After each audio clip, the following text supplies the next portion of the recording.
welcome. My name is Judy Marquez Kiyama. I'm so glad that you're joining us for this session. This is our session on addressing differentiated impact of current reforms. I've had a great opportunity to work with Strong Start to Finish over the last year or so as an equity consultant, and in my day job, serve as the Associate Vice Provost for Faculty Development at the University of Arizona. And I'm excited to serve as your moderator for today's session, which will function more like a fireside chat, a wonderful conversation between our amazing colleagues who are here. And we'll talk through some of the critical topics and conversation that Dr. Estela Ben-Simon shared with us during her keynote address. So I'm joined today, like I said, by two incredible leaders in the field, Dr. Maxine Roberts and Dr. Aisha Lowe. Dr. Maxine Roberts currently serves as the Equity Principal for Education Commission of the States, where she provides expertise on supporting the learning experiences of minoritized students through the P20 spectrum. She has dedicated her career to advancing system change, equity-focused initiatives that promote access, persistence, and completion for minoritized students in higher education. Dr. Roberts has previously directed after-school and college preparatory programs, worked with college faculty, community college faculty to improve their course outcomes in developmental education, and studies the factors that foster success for Black and Latinx students in community college developmental math courses. You saw one of her publications highlighted during the previous session. Dr. Aisha Lowe is the Vice Chancellor for Educational Services and Support with the California Community Colleges. As Vice Chancellor of Educational Services, Dr. Lowe provides leadership for Educational Services Division activities, including transfer and non-credit curriculum, technology, strategic planning, global education, special project management, and system-wide technical assistance delivery. Dr. Lowe's research examines effective strategies for educating students of color to help faculty create classroom environments of acceptance and belonging to fully support the whole student and maximize their academic outcomes. Over the course of her career, she served as Associate Professor of Education and Dean of the Office of Academic Research at William Jessup University, and taught with Los Rios Community College District, Sierra College, and CSU Sacramento. Thank you both for spending time with us today. I have questions prepared. I imagine with the rich experiences that both of you have, we'll probably engage in much more of a authentic conversation. We envision this session to be conversational. As I mentioned, I invite those of you who are here to post questions in the chat. Molly and I will be monitoring them. We'll invite you to unmute and to turn off your, or turn on your camera so that we can see you if you'd like to pose questions yourself. We have spent much of our time at this conference situating both the issues and the reform efforts. We know clearly the disproportionate and differentiated impact that Latinx and Black students in developmental education experience. And we've heard clearly from Dr. Ben-Simon the racial justice and corrective justice imperative, the moral imperative that's needed to overcome these gaps. And so we'll start there. I'm going to pose to both of you just to share a little bit about your key takeaways from Estela's talk. And maybe Dr. Roberts, we'll start with you. Sure. Thank you so much, Judy. And thank you to everyone for being here. Welcome to our session.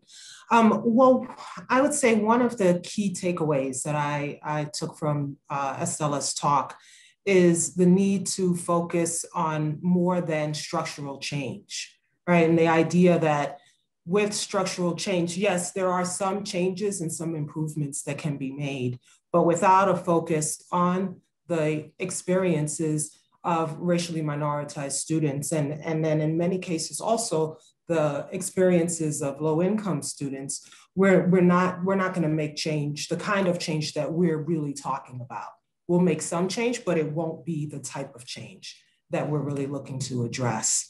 One of the other pieces that I thought was really important that she noted is, this generalized concept of equity that has developed over time.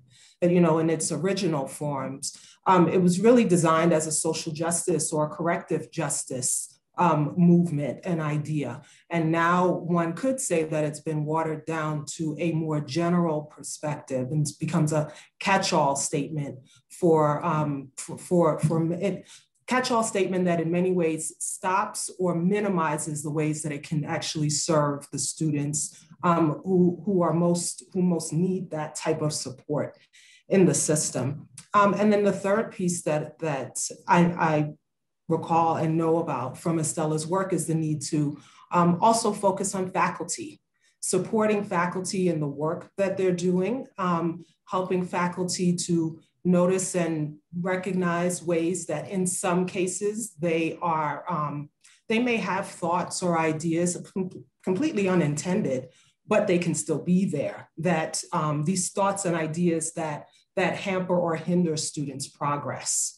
And so those are the three main takeaways that I got from her session. I mean, so many more, but I'd like to turn it over to Aisha so that she'd have an opportunity to share as well. Well, thank you for that, Dr. Roberts. Good morning, everyone. Dr. Roberts certainly hit it on the head, right, in terms of what those key things are. So I will not repeat, but what I really honed in most centrally, because I really do think, you know, to the point Dr. Roberts was making about ways in which equity has been watered down, right? And the focus has in many ways been shifted away from the initial thinking and ideology behind a lot of our equity work. I really do think that focus on what Dr. Ben-Simone talked about in terms of pedagogical barriers and mindsets, I think that's the next frontier for this work, right? Is really focusing there and digging in there. And I think we really misunderstand perhaps, or perhaps underestimate the sheer importance of students' psychological needs, right? And the necessity that we meet those psychological needs. What does it really mean to have representation and to create a sense of belonging for students on our campuses and in our classrooms? I really do think that's the next frontier for us, is how do we do both the pedagogical work, the classroom culture and climate work, the general campus culture and climate work that's really focused in on addressing those pedagogical barriers, addressing the mindsets that educational leaders and educators are bringing into those contexts, so that there is real representation as well as a safe psychological environment for our students, so that they can experience that very important sense of belonging. I think a student some years ago, when I was having a conversation with some students on these topics, said it in a way that I continue to quote over my time in this work. She said, "I cannot be where I cannot see me." And it was such a powerful quote that I hold on to and just reiterate and speak out any opportunity that I get. And I really think that's the essential, probably missing piece, right? We have to do the structural work that is important, but I completely agree, as Dr. Roberts was saying, that's only going to get us so far. And it's not going to get us to the place of actualizing the vision that we have of what our institutions could be. We have to get deeper into this more sensitive area, right? Into this psychological work, this work around mindset and beliefs, and how those things then fuel practices and policies and structural changes.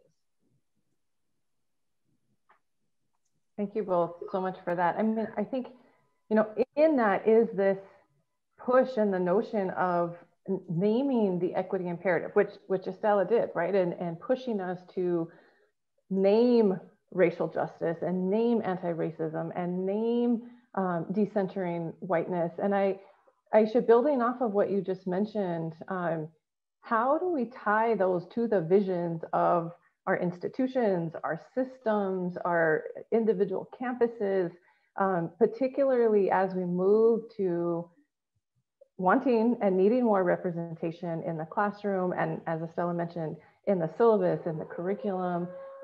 Maxine, I've heard you talk about similar things. So how do we connect those dots of institutional and system-wide vision and the equity imperative, and moving beyond the watered down version of the equity imperative so we can get to those pieces of representation? I'll turn it back to you, Aisha, first. No, thank you for that.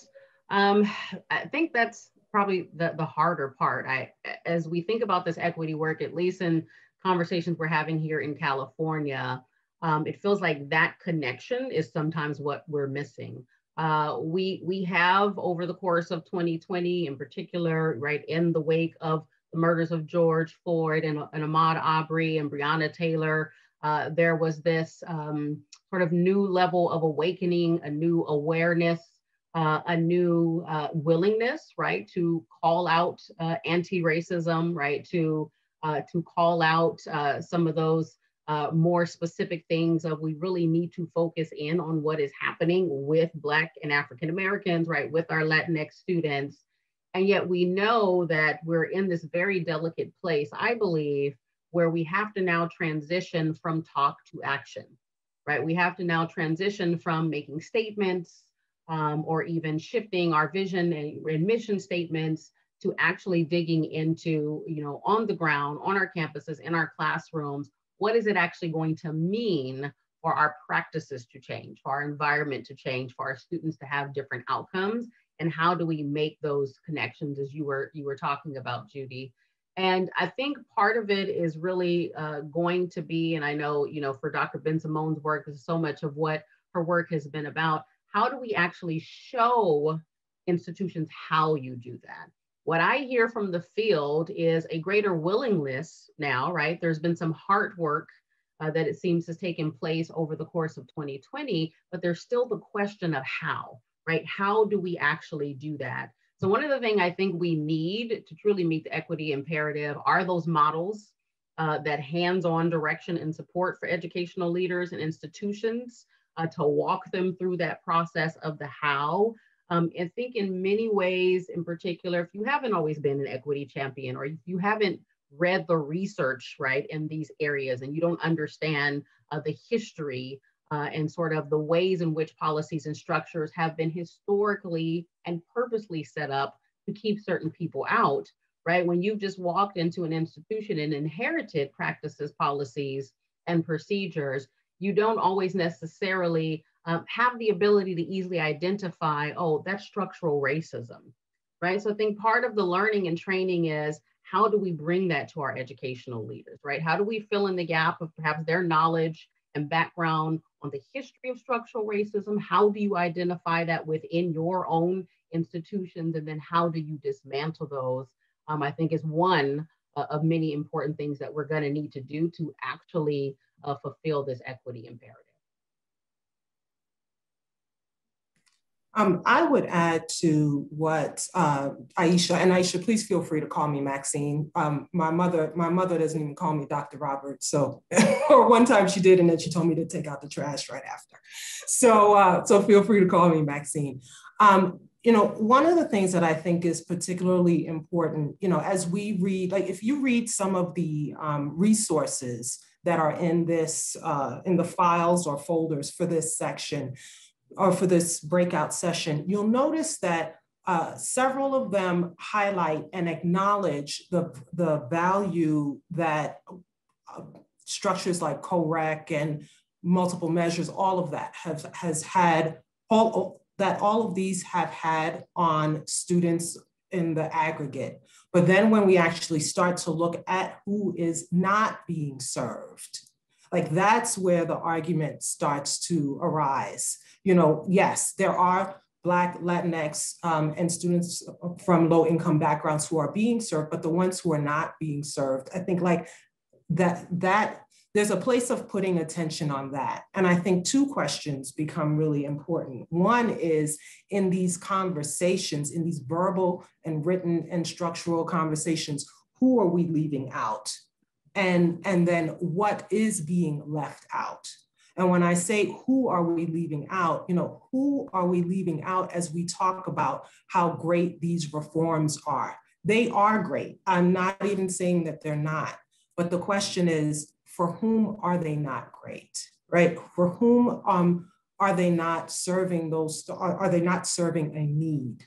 And then what are we leaving out? What kinds of practices, what kinds of work are we not considering? What kinds of work are we leaving out? And so Aisha, I completely agree with the idea of, you know, how do we teach administrators, faculty about structural racism? What kinds of structures can we put in place within our institutions to do that? And I think part of it is being verbal and vocal about who is not being served, right? So that we actually are dealing with both what's working and who's not being served out of what's working. No, I love that, Maxine. And if I could just add to that, because I think this is an important part of those conversations, right? We say a lot in education, this notion of put students first, right? We just need to put students first. Again, unpacking, what does that actually mean, right? And how do we incentivize us as educational leaders, again, whether it be administrators, faculty, and et cetera, out of the norm of just doing what we've already done, right? Doing what we know, doing what is comfortable, right? And again, throwing around these terms and these ideas, but not actually getting to the work of what it means to actually implement those ideas, right? So with that ideology, we'll put students first. Well, what does that actually mean? What do students need to be successful? Do we know, right? How do we know? Have we talked to students about that directly and received their feedback on what they need? When have they been successful? When have they not been successful? And what was it in those environments that helped them to be successful? Are we really digging into the literature? Coming up on the initial sort of more research side of my career, it was baffling to me that we have, academics all across the nation and the world examining these very important questions, and that yet there's this massive divide between theory and practice.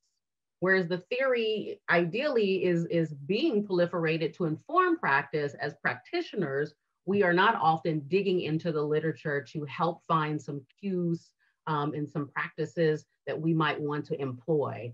So I think it's really about us unpacking that as well. What does that really mean to put students first, right? And we know that it means, okay, when we make decisions, before we establish policy, before we design a course or program, we should be doing that with the student in mind and what's best for them. But how do we really know what's best for the students? And how do we start to have those sort of conversations, which should include students, about what is best for them, what they need, which should include looking to the literature, and which should include looking to other institutions outside of ourselves that seem to have figured it out in ways that we haven't. I often feel that push-pull, at least for us here in California, right, that we have this aversion to wanting to feel like someone else or some other entity knows more than us, or perhaps has greater expertise than us in a particular area. But if we could really challenge ourselves as educators to understand that we do not have all the answers, we're going to need to go to these external sources to better understand what our students need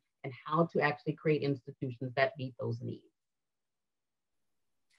I would even add to that and say, yes, looking at the external sources in the literature, but then you have a resource right in your own institutions, right? You have the students who are there. Who better to tell you what they need? But I feel like now this is a conversation between the two of us. So I'd like to open it up a bit and give the participants an opportunity to share your views. Molly post a question in the chat. I was going to say, you all are making my job so easy. I have a number of questions, but I agree. Let's open it up. We'd love to hear from you. We'd love to hear your feedback to the question Molly posed, or we'd love to hear your questions. So please, I'll stop for a minute and we want to make space for you to jump in.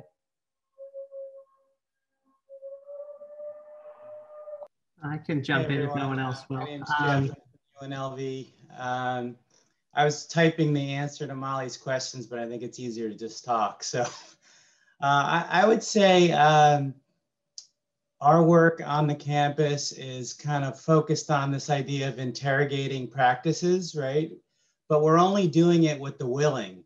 And how do we go from just doing it with the willing to getting it to really kind of spread across the institution? And we're an MSI, HSI, and a PZ institution, so it's well aligned with, our designation, but we're struggling with this idea of really being a serving institution and what that takes and the heavy work that's involved in that. I think my colleague from the South there put it quite well. This is Evie Buell at Great Basin College up in the northern part of Nevada. And looking at putting all these pieces together, and I'm fortunate enough to be able to be involved in our co-requisite implementation process with our DEI task force and with accreditation, and hearing consistent themes of equity, of disaggregated data, But talking with our institutional researcher, he expresses his frustration that we're collecting all this data, but what are we doing with it? And it seems like having enough vision to act on it, just to take definitive steps rather than tentatively kind of walk around this. Do we know enough to do this? What can we do? Especially when we have limited resources. Seems to be the biggest hurdle to really putting theory to action for us.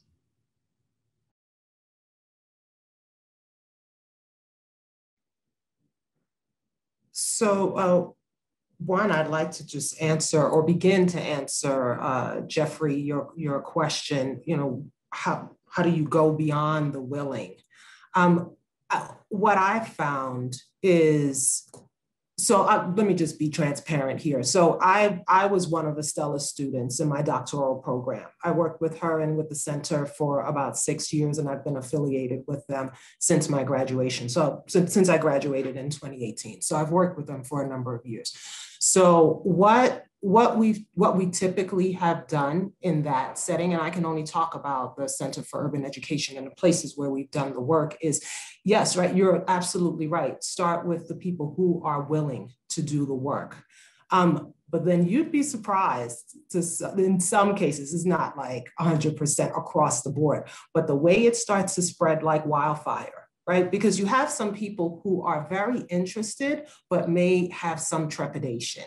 You have some people who are like, that's really not for me, or for whatever it is that they are verbalizing to themselves and to others, but eventually sometimes come along. Or if they don't, they can stay right there, but after a while, they will be part of the minority as opposed to the majority of those who are doing the work.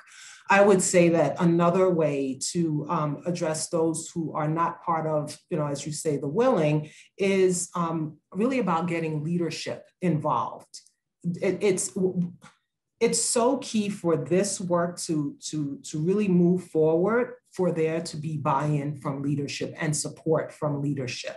Because without that, it just becomes like pushing a rock up a hill. When the voices of those who are willing differ from the perspectives of leadership, or leadership may be bought in but silent. So that is, I'd say, a really big part of it. And Aisha, I'd like to give you a chance to respond as well. No, I'll just add to that, Maxine, and then attaching accountability to it, right?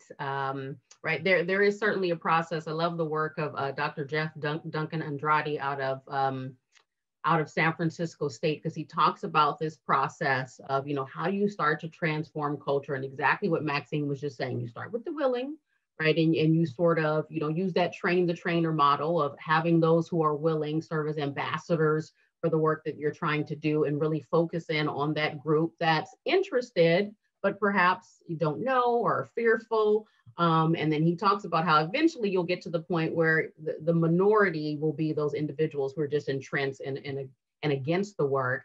And that's when you start to shift into accountability, right? That we are now, right, an anti-racist institution, and there are specific requirements for what it means to be in this space and to be a leader in this space.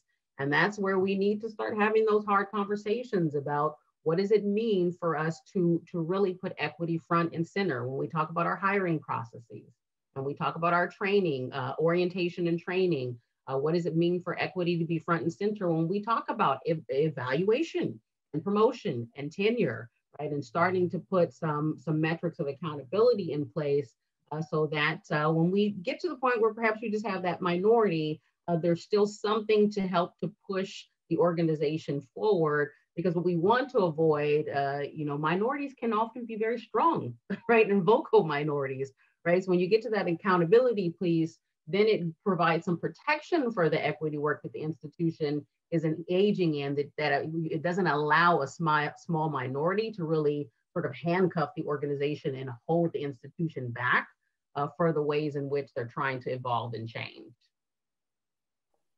I'm wondering if the two of you can share specific examples of the ways you see this enacted by systems leaders, by state leaders, the accountability piece and the action piece, because I think it's always helpful to have those concrete examples, or for anybody who's here, if you have some of those pieces that you want to share, because I think we're talking big picture, which is so important. And I think it's necessary to be able to say, look at what some of these folks are doing. Just as you mentioned, Aisha, earlier, around like, let's look to our peers to see what it is that they are mapping out that has worked. So I'd love to hear if there are specific examples that you all have, the ways in which leadership is playing out and accountability is playing out. And I'm happy to jump in here. I mean, certainly the entire California Community College system is going through such an example with our system-wide reform around equitable placement, as we're now calling it, originally known as Assembly Bill 705, but we're shifting that language, right? The focus here is on equitable placement. And so here we have a system-wide example, largest system of higher education in the nation. We have 73 districts, 116 colleges, and 2.1 million students. So this is a massive undertaking. But we had an assembly bill that really did start out the gate with that accountability, right? That we are going to change the way that students are being assessed and placed. We're going to ensure that students have access to transfer level courses, and then really shifted the burden of proof onto our institutions that if you are placing students below transfer level, you actually need to demonstrate, right, using data, that that's better for them in some sort of way, right? You're going to have to demonstrate that that's increasing their likelihood of actually completing those key math and English transfer level courses within a 1-year period.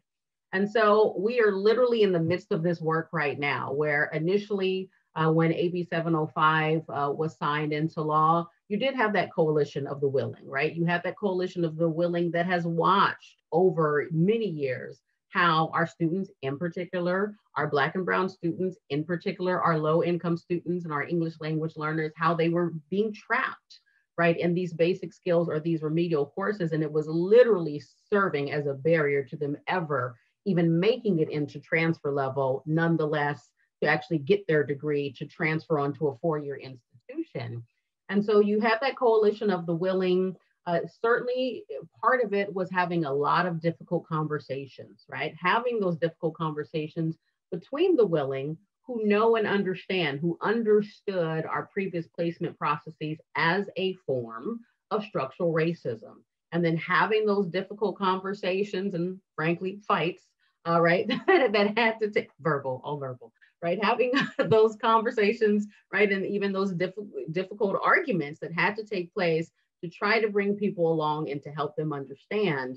And we're still in that place, right? Now that, full implementation was required by fall of 2019, we're coming out of that initial 2-year implementation window. As were those documents that were attached to this session, early results are showing that, okay, this was a good change, right? To the point Maxine made earlier, certainly not perfect, right? We see that unfortunately, per usual, it's still our BIPOC students that are being left behind, but we do see all boats rising, right? So there's some potential that this is an area that we should continue to invest in. And so now we've seen some of those educators who were perhaps skeptical before shifting into that category of the willing, right? Despite all that, there's still some pushback, right? There's still some pushback and concern about whether or not this was appropriate or whether or not it's having the positive impact that it should. And so our work now becomes continuing to make the case for, harkening back to what Maxine was saying earlier. Where is this working? Where is this not working? And again, it shines a light on an issue that we are very strongly pushing here for the California community colleges. What is going on with our Black and Brown students, right? And really shifting the focus from this is, if we see that for some of our Black and Brown students, our low income students, if we're not seeing the results we want to, that is not an indication that they should have been in remedial classes. It is an indication that we are still not serving them well, right? So now let's have those difficult conversations, right, about what it would actually mean for us to serve our disproportionately impacted students well, and take on that initiative, which focuses more on what Dr. Ben-Simone was talking about, right? Those pedagogical barriers, those mindsets, what sort of training and support do we need to get out to the system so that we start to specifically focus on our Black and African American students, specifically focus on our Latinx students, specifically focus on our low-income students and our English language learners. And so that's the work now as we continue to move that forward. Thank you for sharing about all of that work, Aisha. It's really great to know how that work is being done. And then in particular, what it just also makes me think about work that's happening at the Massachusetts Department of Higher Education. They are doing some fantastic work. What they've done is similar to what Aisha was saying. They've been tracking how students have been performing, noticed the all boats rising, but then also notice the gap, right? So all boats rising is great, but then when it rises and the gap is still there, that's where it becomes problematic. And so what they have done under the direction of Commissioner Santiago is they have implemented definitely developmental education reform practices, but with a particular focus on their Black and Latinx and Indigenous populations. And so what that means is they're looking at how those, the outcomes for those students, but then also looking at, okay, how do we actually start to shift what we're doing with our staff? So there are a number of different types of workshops that they're doing for staff, training of staff.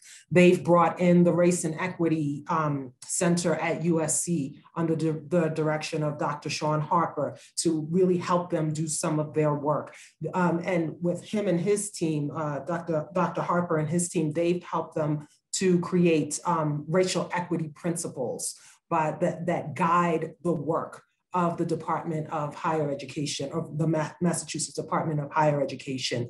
And what I also appreciate about them is they'll say, look, we are nowhere near where we need to be with this work, but we are making, like, our intention is to make improvements. And in fact, and I know some of this because I have interviewed Elena Quiroz Libanes, who is their chief of staff there. And she has said, what they've started to uncover by focusing on Black and Latinx students is that there are other students that they're leaving out, right? There's certain groups of Asian students that are being left out. And so now they're starting to broaden the groups that they're looking at and really having a focus on.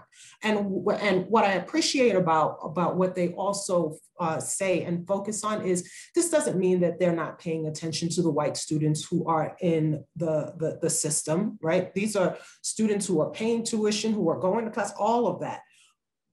And you've got to also focus on the students who are not being served. And then what are we as administrators and faculty doing that are affecting these students? So that's another place where great work is happening in the Massachusetts Department of Higher Ed.